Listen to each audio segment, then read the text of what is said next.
하나님이 말씀하시는 지혜, 그 첫 번째 교훈입니다.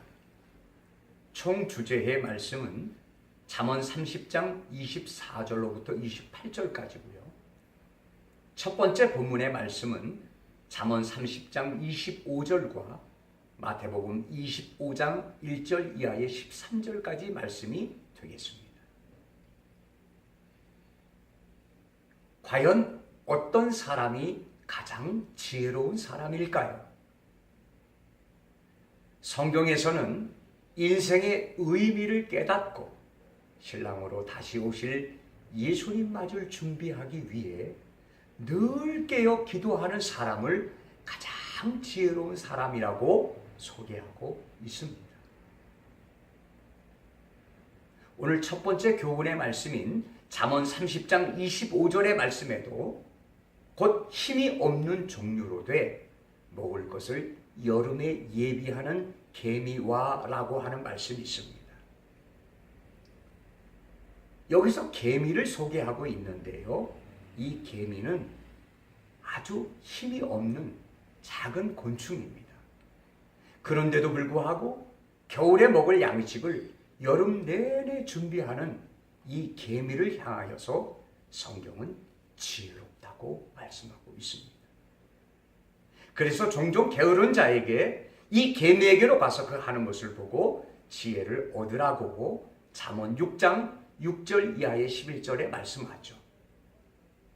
먹을 것을 여름 동안에 예비하며 추수 때의 양식을 모으느니라. 게으른 자여 내가 어느 때까지 눕겠느냐? 게으른 자에게 경종을 울리는 말씀이기도 합니다.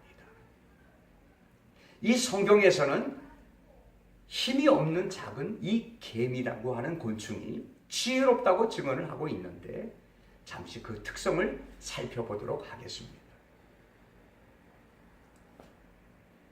개미는 벌과 같이 사회성이 있는 아주 작은 곤충으로서 부지런합니다. 놀라우리만큼 먼 거리까지 원정을 하고 무거운 것 또한 실어 나르기도 하죠. 특히 지혜롭게 여름에 음식물을 저장하여 겨울을 예비, 즉 준비한다는 것입니다. 여러분, 개미하면 무엇을 연상하죠? 요즘 다이어트 열풍으로 인해서 잘룩한 허리를 이야기할 수 있습니다. 그러나 개미하면 부지런함이죠. 어느 누구도 개미의 이 부지런함을 부인할 사람은 없을 것입니다.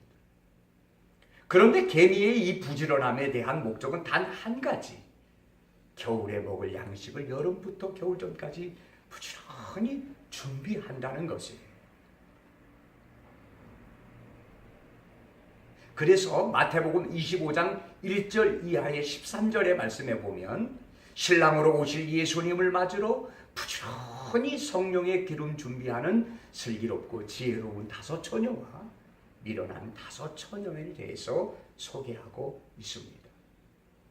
잠시 그 말씀을 제가 읽어드리면요. 그때의 천국은 마치 등을 들고 신랑을 맞으러 나간 10처녀와 같다 하리니 그 중에 5은 미련하고 5은 슬기 있는지라 이렇게 말씀하고 있습니다. 네, 마지막에 가면요. 그런즉 너희는 깨어 있으라. 즉 깨어 기도하란 얘기겠죠. 너희는 그날과 그 시를 알지 못하느니라. 우리의 신랑 되실 예수님이 어느 경점에 올지 알지 못하기 때문에 우리는 늘 깨어 기도해야 된다라고 하는 사실입니다. 그분이 또한 이렇게 우리에게 약속하셨습니다. 내가 다시 오시겠다고.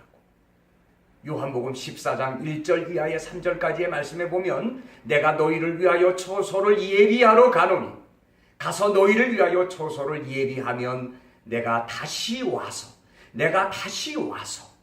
너희를 내게로 영접하여 나 있는 곳에 너희도 있게 하리라. 이렇게 신부들 우리에게 약속을 하고 있습니다. 마태복음 24장 31절 말씀에도 보면 저가 큰 나팔 소리와 함께 천사들을 보내리니 저희가 그 택하신 자들을 하늘 이 끝에서 저 끝까지 사방에서 모은다고 말씀합니다. 그리하여 공주 어린 양의 혼인잔치에 우리를 신부로 맞아주시겠다라고 그렇게 말씀하고 계시죠. 어느 날 솔로몬 대왕이 문무백관을 대동하고 민정시찰을 떠났습니다. 어떤 포도원 앞에 품삯을 받고 일하는 한 여인을 보았는데 일하는 이 여인이 마음에 들었습니다. 그래서 곁에 있는 신하에게 이 여인을 가까이 불러오라고 그렇게 이야기를 했습니다. 그리하여 이 여인을 가까이 오게 되어집니다. 그러나 모든 사람들이 볼 때 이 여인은 그저 햇빛에 얼굴이 그을린 볼품이 없는 그러한 여인이었습니다. 그런데 대왕은 이 여인이 너무 마음에 들었습니다.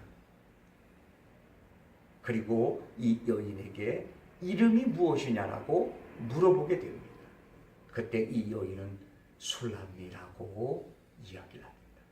즉 솔로몬 대왕과 술람미 여인과의 만남이죠. 왕은 그 여인에게 이렇게 말씀합니다.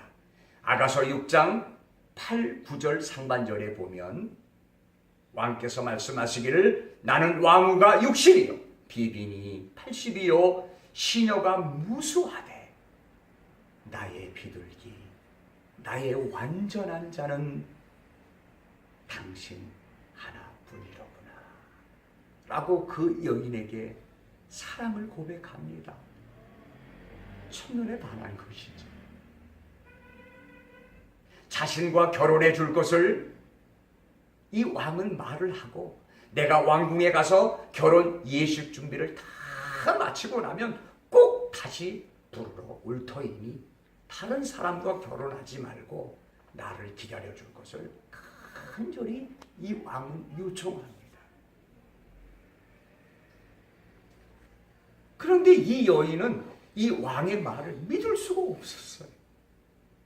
그렇다면 나에게 약속의 증표라도 보여달라고 그렇게 요청을 하니 반지를 내어 끼워주면서 이 반지는 언약의 반지이니 나와의 약속이 의심이 날 때면 이 반지를 보면서 나를 잊지 말고 꼭 기다려달라는 말을 전하고 왕은 떠났습니다.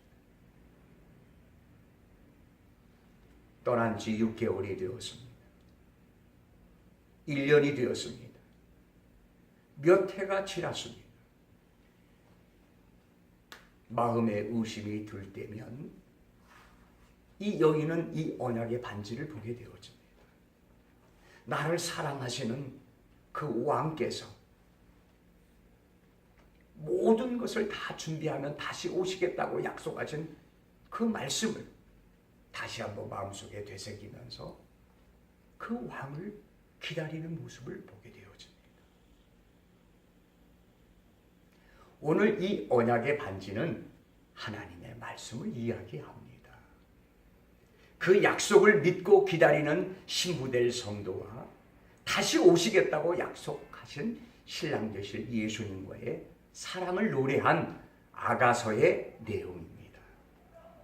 스위르 하스린, 노래 중에 노래, 사랑의 노래인 것입니다. 하나님의 말씀을 통해 성도를 목숨 이상으로 사랑하시는 왕의 그 사랑을 체험한 예비 신부들은 어떠한 마음으로 신랑 되실 예수님을 기다렸을까요? 오늘 이것이 오늘 본문 말씀의 핵심 포인트입니다. 다시 한번 말씀드립니다. 하나님의 말씀을 통해 성도들 목숨 이상으로 사랑하시는 왕의 그 사랑을 체험한 예비 신부들은 어떠한 마음으로 신랑 되실 예수님을 기다렸을까요? 바로 예수님을 사랑하는 마음이었습니다. 예수님을 사랑하는 마음이 아니라고 한다면 신랑 되실 예수님을 기다리지 못할 것입니다.